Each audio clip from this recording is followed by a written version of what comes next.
Am I the a-hole for refusing to attend my brother's wedding and recommending him to get a paternity test? My 22 female older brother, 26 male, was dating his fiancée for a total span of about 3 years before proposing. 2 years into dating, she cheated on my brother with another man. She told my brother about it. He was obviously broken because he thought that she was it for him, and they ended up breaking up. A year went by and my brother was a mess. He was depressed, lost a ton of weight, and my family and I barely saw him that year. He just wasn't the same. After a year passed, my brother progressively got back to his old self. My family and I were very proud and supportive of him. So last week, he contacted our whole family and asked if we can plan a family dinner, as he had an announcement. So we arranged the dinner this past Sunday. We all gathered at my parents' place. He walked in, accompanied by his ex-girlfriend, the one who cheated on him. Safe to say, we were all confused, but my mom allowed her to stay for dinner. He revealed to us that they had gotten back together a few months ago, and as of a few weeks ago, were engaged, and that she's also pregnant. The table was so silent you could hear a pin drop. She explained to myself and my family that she had made a mistake that she deeply regretted, and realized that my brother is the love of her life. I asked her if she thinks it's a little too late for that, after she cheated on my big brother and humiliated him to all his friends and family like that. My brother told me to calm down, and his fiancée told me that it's their business, and it's time for us to get over it and move on. I am very aware that my brother is a grown adult who makes his own decisions and isn't influenced by anyone. I also am aware that his relationship is his business, but he told my family and I that his fiancée cheated on him. So obviously we are going to have our own opinions about the situation and about her. He can't expect us not to. He told us that he would love if we would support them and attend their wedding in a few months, as they want to do it before the baby comes. I told my brother congratulations, but I will not be attending the wedding and that I think he should get a paternity test for the baby. His fiancée got extremely offended and started going off on me, saying that I'm slut-shaming her and that she doesn't deserve this treatment. I told her if the shoe fits, ... She stormed out of my apartment and my brother followed after her. He has now been messaging me saying that I need to apologize to his fiancée and accept her into the family by attending the wedding. She's been sending me nasty texts telling me off. My father and grandparents both agree with me that my brother should get a paternity test, while my mom has always favored my brother and feels that we need to forgive his fiancée and move on. Am I the a-hole for not attending my brother's wedding and telling him to get a paternity test? Info: my brother's fiancée is a couple months pregnant. They claim they got back together a few months ago. That's why I suggest a test to my brother. Now for the top comments. Not the a-hole. A paternity test is in order, and maybe also a brain check for your brother. If the baby is born while they are married, it's legally his. This conversation with your brother would be better had just the two of you in private. Both tried to keep calm, had no name calling. Make sure he knows whether it's his or not. He will be legally and financially responsible. You can't force him to want to know for sure, but you can make sure he understands it's a lifelong commitment. Not the a-hole. Haha, amazing. Not the a-hole. But for real, your advice was quite sound. Maybe a little tasteless to say right in front of her, but if the baby is indeed your biological nephew, she should have no issues taking a test. In fact, she sounds like the kind of person that would gleefully gloat that she was right, and you guys were all being jerks. The fact she is sending you nasty texts for one somewhat tasteless comment makes me think that the baby might not be your brother's. You're right, the timing is suspicious. If she takes the paternity test and it is his, the right thing to do would be supportive and attend the wedding, and try and forget the past as best you can. But I have a feeling this won't be the case. Good luck to you and your brother, OP. She was giving my family and I so much attitude at the table when my brother was talking to us. So in the moment, I thought the comment was warranted. Oh, by all means, I think most people would have done the same. Next story. Am I the a-hole for not making my brother and his fiancée a wedding cake after they refused to pay me? I, 25 female, love to bake. It's a big passion of mine and something I love to do as a hobby in my free time. I have an Instagram account that I use to show off my work, which is mainly the cakes I bake and decorate. I make these cakes for family and friends for birthdays or special occasions like Christmas, Easter, etc. I never charge for these cakes, but I'm always compensated in some way by family and friends. They'll usually gift me money or a gift card to my favorite restaurants. or make me a dish in return as a thank you. Now, my younger brother 23 male and his fiancée 23 female were planning their wedding and asked me a few months in advance if I'd be able to make their cake for them. This would be my biggest order yet, as they wanted a 3-layer cake as the wedding was for 75 people, and a flavor of strawberry shortcake as is their favorite. I was hesitant at first, but agreed to make the cake, under the condition that I was compensated for it. I explained to them that this was the biggest order I've ever had, and was going to take up a lot of my time, labor, and be costly. I gave them a very fair price for a cake of that caliber. They agreed. I also made it clear that I wanted to be paid before the wedding. I provided them multiple sketches of what the cake would look like, made a practice batch of the actual cake so that they could sample, and they loved the cake and approved of everything. Fast forward to last week, 6 days before the wedding. I contacted my brother for my payment as I was going to get started on buying the rest of the ingredients for the cake, minus the strawberries. I was going to do that closer to the date so they could be fresh. He assured me he'd drop off my check the next day. Next day came, brother went MIA and no check arrived, so I tried to contact him again. Next day came, no check again. I offered to drive to their house and pick up the check, but they made an excuse that it didn't work with their schedules. So, the day before the wedding, I contacted both my brother and his fiancée asking again. They blew up telling me that I'm a selfish witch for charging them, when I don't charge the rest of the family and that they refuse to pay, but demanded me to make the cake. I said no, and explained my terms again. They called me a selfish a-hole and said I better make the damn cake. I again said no, so the day of the wedding, I decided not to attend due to the amount of disrespect they showed me.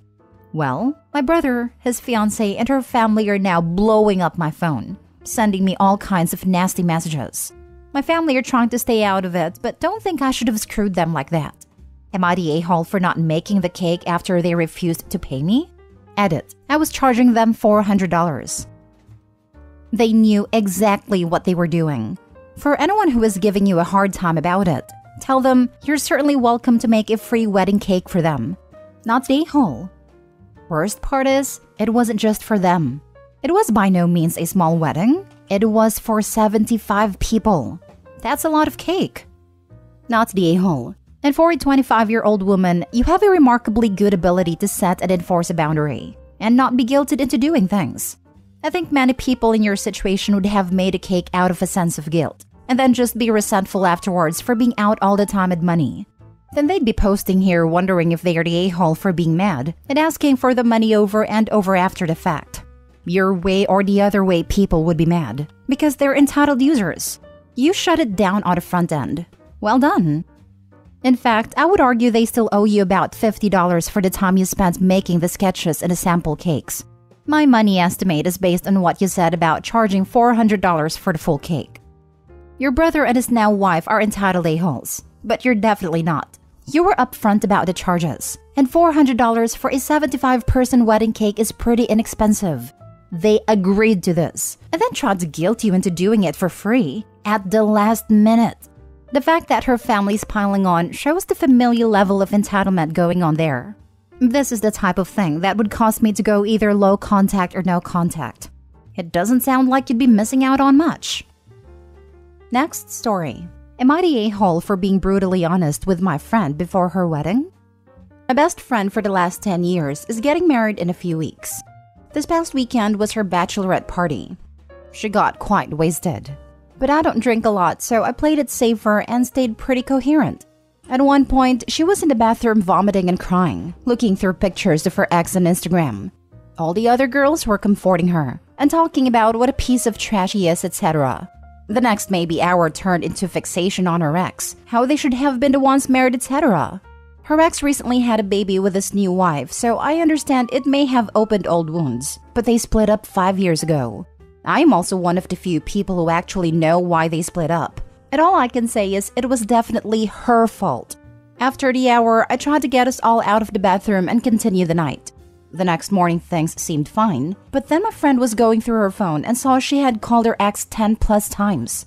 She freaked out, but the calls were also short and we assumed he didn't pick up.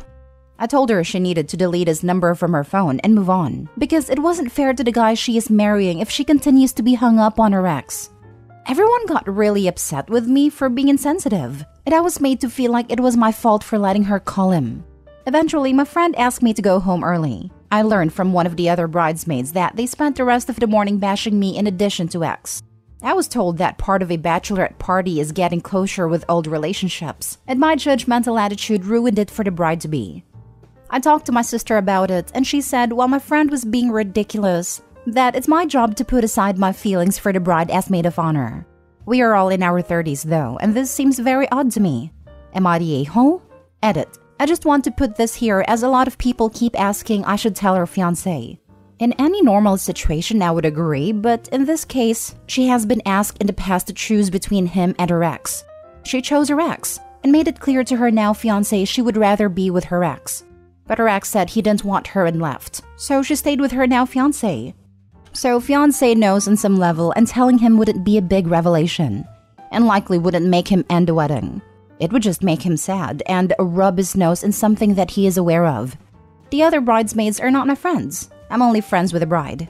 Also, people keep asking why I am her friend. One main reason, as sad as it is, that I didn't have a real friend until university. The town I grew up in was very small and conservative, and I'm a gay woman. When I came out in high school, I became a pariah. She was the first person who was ever kind to me, ever stood up for me, and was my first friend. So I think maybe I have been more willing to turn a blind eye to her poor choices than I should be. But I am reconsidering that now. I do have a much better and broader support circle now, but I do think I see her as that kind freshman and sort of my savior, which clouded my judgment in not being more upset with her toxic choices over the years. Now for the top comments. I was told part of a bachelorette party is getting closure with old relationships. No. Closure with old relationships should have happened way before accepting a marriage proposal. Not the a-hole at all. Your friend seems to still be carrying a torch for her ex while planning to marry someone else. Poor groom. Right? I didn't think of my ex once during my hens. Or like, ever. Because I don't care. What a weird outlook to have. I think of exes randomly in passing. Something will come up and spark a memory. But I don't have any of their phone numbers, don't check out any of their social media, and I'm certainly not dwelling on any of them. It sounds like Opie's friend screwed up with his ex and can't let go. Friend probably isn't ready to marry someone else. Not the a-hole. I'll never understand these friend groups that never tell each other the real truth. She doesn't sound like much of a friend, to be honest. Plus, I thought the point of a bachelorette party was one last night out as an unmarried woman, not spending the night wishing I was marrying my ex. The fact is, I feel bad for the groom, because he's obviously second choice and he'll probably get treated like crap. The worst part is, she usually does say things like how important honesty is, and that friends are supposed to look out for each other, so I'm just very confused. With people like that, they are, until the truth is told to them. She probably felt threatened by you that hold knowledge others don't. She's probably scared you'll blow up her wedding. Don't worry, she will blow up her own marriage. Clearly not the a-hole here. You did nothing wrong in telling your friend to respect their partner and delete their ex's number. The group sounds problematic, and I hope you don't hold yourself in bad esteem because of their behavior. Thank you. My only worry is a lot of people do tend to say the bride is always right, so I worried I messed up. But I'm glad some people see it the way I did. Last story. Am I the a-hole for telling my husband's parents to stop telling people my name is Katherine and for embarrassing them in front of their friends? My name is Rin. Just Rin, not Katherine. But ever since my in-laws have met me, they have gotten the idea that my actual name is Katherine, and Rin is just a nickname. I have asked them not to introduce me or tell people it's my name, but they always go back to it. My husband and I took a small break from them when it continued, and they apologized and seemed to be doing better. Then, for my mother-in-law's birthday, we were invited to celebrate with them, and a couple of her friends came up to me and asked if I was Katherine. They said mother-in-law talked all about me. I decided to get a little bit jokey instead of annoyed, and played upon it saying mother-in-law is so forgetful, and that I was so sorry she told them the wrong name. That I'll need to write my name on everything she owns so they don't forget. Her friends found it funny, but told her it was weird that she gave them the wrong name. She and father-in-law came up to me close to the end of the party, and I told them to stop telling people my name is Katherine, and they need to accept that my name isn't up to them. They claim I was rude and that it was awful for me to try and embarrass them in front of their friends. by joking with mother-in-law's friends. My husband told them they should have listened, but they're saying I took it too far, and maybe I did. Am I the a-hole? How are they unaware that they're embarrassing both you and themselves in front of their friends?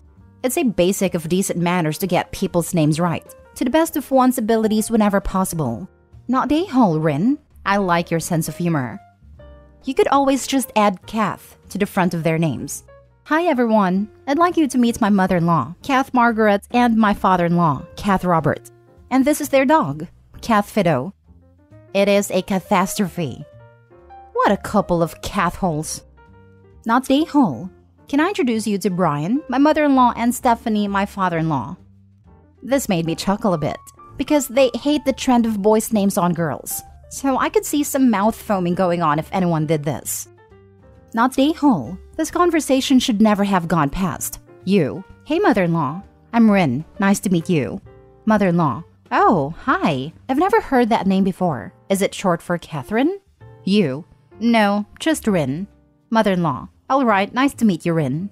Because that's how a normal introduction goes with literally every sane person on the planet. My cousin's name is Jill. Just Jill, not Jillian. She had a teacher who refused to believe that her parents would be so juvenile as to name her a nickname, and called her Jillian. When parent-teacher night rolled around, the teacher kept talking about Jillian this and Jillian that. Finally, her dad said, "Who is Jillian? Our daughter is Jill." The teacher tried to correct him. It took a copy of her birth certificate and an intervention with the principal to get the teacher to stop. Some people are their own worst enemies.